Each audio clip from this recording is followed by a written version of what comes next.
Microsoft just made a $3 trillion bet on an AI tool almost nobody wants. They're charging you $360 a year for it, while forcing it onto your computer. And in legal terms, it's not even considered essential software. It's for entertainment purposes only. Meanwhile, millions of users are searching for one thing: how do I delete this? This is why no one is using Copilot. For 40 years, one company built a massive wall around your professional life.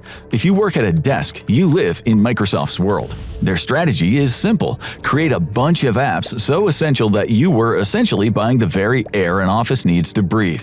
But now those walls are cracking. Out of 450 million business professionals who use Microsoft 365, only a tiny sliver has agreed to pay for Copilot, their new AI assistant. The numbers coming out of company headquarters are a disaster. About 15 million people have signed up for the paid service, 3.3%. It's like inviting 100 people to a revolution and only 3 show up with a weapon. Copilot was marketed as the new nervous system for the global economy. It was the biggest gamble in Microsoft's history, and they made the wrong bet. A growing number of users are treating it less like an upgrade and more like a digital parasite that they never asked for. It is a staggering disconnect between what the boardroom wants and what the workers are actually doing. This rejection is fueled by a phenomenon known as feature fatigue. For decades, Microsoft users have been conditioned to expect bloatware features that they never asked for that slow down their systems. But Copilot is bloatware on steroids.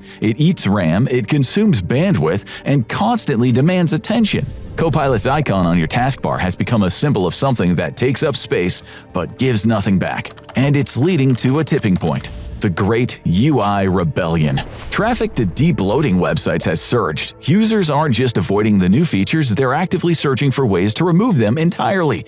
The very features Microsoft spent billions building. For $30 a month, businesses expect a tool to work. They expect accuracy. They expect a program that can handle their data without making things up. And that's not the worst part. The real problem is hidden in plain sight, buried in a document that no one has even bothered to read. In October 2025, Microsoft's legal team stepped in with a bombshell update to the terms of service for individual users. In the fine print, Microsoft explicitly states, "Copilot is for entertainment purposes only. Use Copilot at your own risk." Sure, the $360 a year enterprise tier comes with better legal cover, but under the hood it is the exact same engine, and that is the part that they don't want to say out loud. The game is up. Millions of people are being forced to use a tool on their own computers that is legally treated like a toy. They are effectively telling you, don't trust this with your career, and users are listening. According to data from Recon Analytics, the Net Promoter Score, which measures customer satisfaction, collapsed. In just 2 months, it plummeted from -3.5 to a devastating -24.1. In the world of business metrics, an NPS of -24 is a code red. It means the product is actively creating detractors, and the percentage of people who want to abandon it heavily outnumbers the people who actually like it. The reason for this anger is the workday test. In a professional setting, any tool meant to save time has to prove it won't waste time.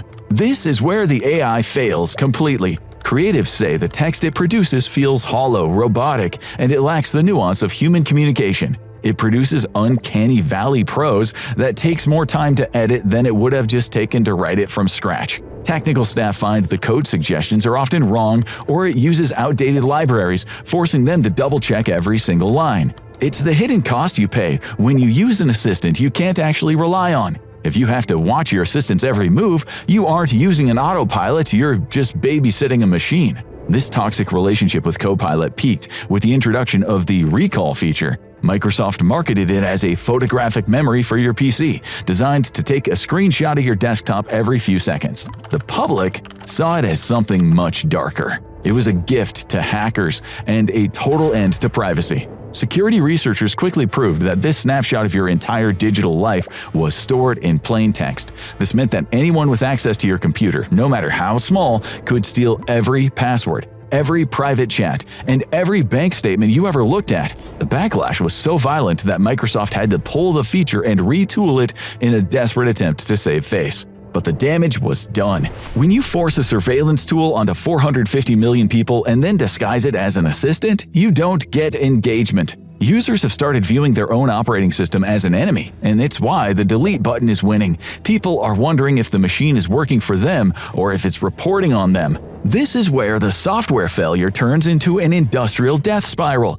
To understand why Microsoft is panicking, you have to look past the code and the icons. You have to look at the physical world. Every 90 days, Microsoft reports its capital expenditure, or CapEx. This is the money that they spend on physical parts, land, buildings, and hardware. In the most recent quarter, that hit $37.5 billion. It's a 66% jump in spending from just a year ago. They are burning through cash. Microsoft is spending enough money to build 100 Burj Khalifas every single year. Microsoft isn't building skyscrapers. They're building a new civilization of computers. They're buying hundreds of thousands of GPUs, and these are expensive, $30,000 each. They're hard to find, and they also run so hot they can melt if they aren't cooled by massive industrial fans and millions of gallons of water. In almost any other business in history, you build the supply because the demand is already there. But Microsoft has flipped the logic on that. They're building the largest factories in human history for an audience that has already tuned out. We're witnessing the creation of computer ghost towns, giant, expensive warehouses filled with humming machines that are just waiting for users who are never going to show up. But Microsoft can absorb that cash. It's the world that's paying for their mistakes. Data centers are the hungriest machines ever built. In Northern Virginia, the data center capital of the world, the local power grid is starting to fail. The grid was built for homes and hospitals, not for millions of GPUs hallucinating poems. Because of this, people are seeing their utility bills spike as power companies struggle to upgrade infrastructure for the AI gold rush. Microsoft has become so desperate for power that it signed a deal to restart the nuclear power plant at 3 Mile Island, the site of the most significant nuclear accident in U.S. history. This one company now consumes more electricity than many small nations. And for what? A study by Recon Analytics looked at 150,000 office workers in the United States who have a paid license for Copilot. The results were a nightmare for the board of directors. Only 35.8% of those people actually open and use the tool on a regular basis. In the tech world, this is called shelfware. It's a product a company buys, puts on the digital shelf, and never touches again. Compare that to ChatGPT, where over 83.1% of people who pay for an enterprise license open the app every single day. Microsoft has the products, they own Windows, they own Word and Excel. They put the Copilot button right in your path. It doesn't get any easier than that, and yet nobody has time for it. Workers are bypassing the button and opening a separate browser tab to use free tools from other companies. The default placement was supposed to force people to use it. Instead, they created a quiet rebellion. Behind the scenes at Microsoft headquarters, the panic has reached a breaking point. They're realizing that their own AI might not be smart enough to win. For the last 2 years, the story was simple. Microsoft and OpenAI were the leaders. They had the exclusive edge, but that era is officially dead.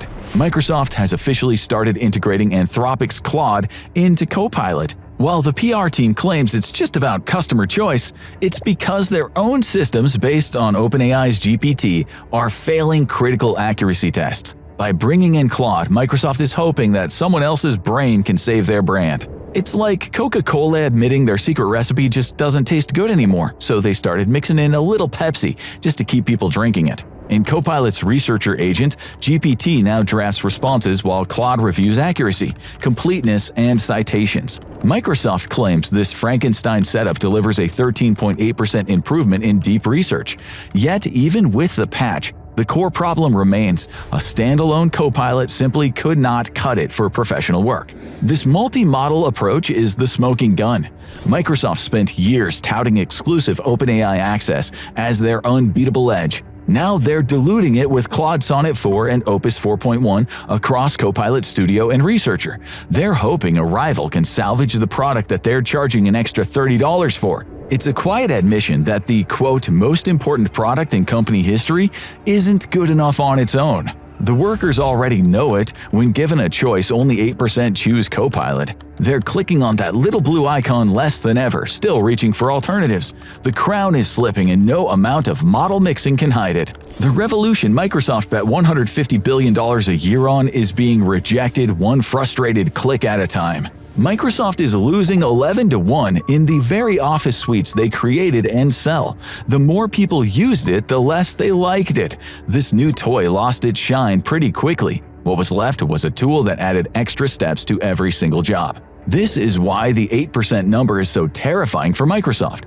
These are the people who are supposed to love technology. If even they're walking away, the product is in deep trouble. The multi-model surrender is a desperate attempt to fix this, but this creates even more confusion. One day your AI sounds like one person and the next day it sounds like another. The tone changes, the quality changes, the trust drops even further. So many are starting to feel the end of the AI honeymoon. For 2 years, high-priced consultants told every CEO on Earth that they just had to buy into this revolution or watch their companies die. They spent millions of dollars on licenses. They forced their staff to sit through endless meetings. They bought into the hype. But the data is hitting home. Researchers at MIT recently completed a massive study on these big company AI projects. Their report, called the Gen AI Divide, reveals a brutal reality. 95% of these enterprise AI projects failed to create a single dollar of extra profit. The math behind this failure is simple. Any speed a worker gained by using AI was immediately eaten by the time they spent fixing the machine's mistakes. Teams spent their mornings writing prompts and their afternoons acting as high-paid editors for a machine that couldn't pass a basic quality check. The Rand Corporation found the same pattern. Their scientists discovered that these tools don't actually fit into the way any real work happens. Real jobs are messy. They require deep context and absolute trust. AI provides neither. It provides a generic average of the internet, which is rarely what a high-stakes professional job requires. When you compare Copilot to its rivals, the reason for its collapse becomes even clearer. Most professionals now treat Copilot like the Internet Explorer of AI. They use it only because it's already there, usually because their IT department forced it on them. But when they want real results, they leave the Microsoft ecosystem entirely. Claude is often described as feeling more human and accurate in its reasoning.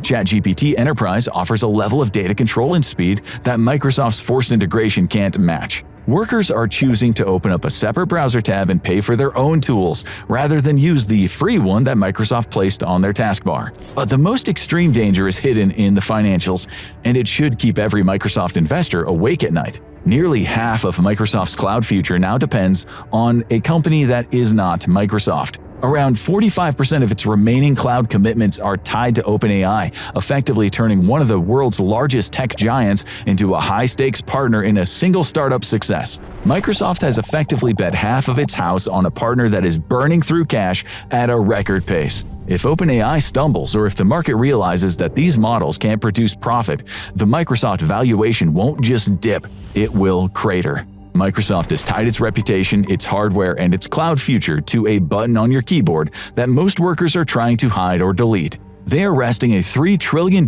empire on a foundation of entertainment-only software. Every time a worker right-clicks on that Copilot icon to hide it from their screen, they're participating in the largest consumer rejection in tech history. The 3.3% conversion rate is a wall that Microsoft can't climb.